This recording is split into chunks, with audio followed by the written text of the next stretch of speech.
আমরা কিছু সময় জানতাম, ফর এক্সাম্পল হাসান মাহমুদের কিন্তু এটাই মানে এরকম একটা ইনিংস নাই। এর আগেও কিন্তু টেস্ট ক্রিকেটে তিনি কয়েকটা এই ধরনের ইনিংস খেলেছেন যেখানে রান সংখ্যা খুব কম, কিন্তু তিনি অনেকগুলো বল খেলেছেন, অনেকগুলো বল ডিফেন্ড করেছেন এবং একটা প্রান্ত ধরে রেখেছেন।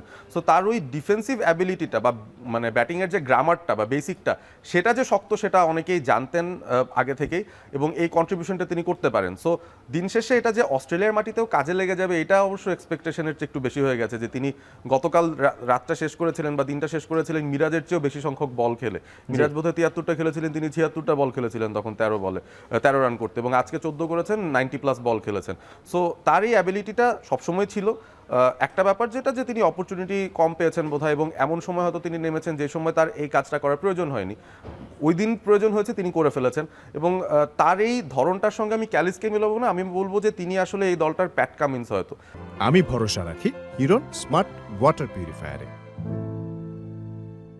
আমরা কিন্তু কামিন্সের কাছ থেকে এই ধরনের খুব লড়াকু ইনিংস দেখি অনেক সময়। লেট এন্ডে নেমে তিনি ১০০টার উপর বল খেলে ফেলছেন, ২০-২৫ যাই রান করেন না কেন একটা প্রান্ত তিনি ধরে রাখতে পারেন। সো টেস্ট ওয়ার্ল্ড কাপে, ওয়ানডে ওয়ার্ল্ড কাপে আমরা দেখেছিলাম হোয়াইট যেখানে বলেও কিন্তু তিনি এই ধরনের একটা পারফরম্যান্স দেন, ওই যে ম্যাক্সওয়েলের সঙ্গে তার যে পার্টনারশিপটা করেছিলেন। ছিল। দিন শেষে এরকম একজনকে লেট অর্ডারে পাওয়াটা বাংলাদেশের জন্য যে কত ইম্পর্টেন্ট মানে দেখিয়ে দিলেন আর কি। He is not just a bowler, মানে তিনি একজন পরিপূর্ণ ক্রিকেটার যার মধ্যে ক্রিকেটীয় মস্তিষ্ক এত প্রখর, তিনি যাই করবেন আমার মনে হয় সেটাতেই এক্সেল করবেন, এরকমই একটা ব্যাপার লক্ষ্য করা যাচ্ছে হাসান মাহমুদের মধ্যে।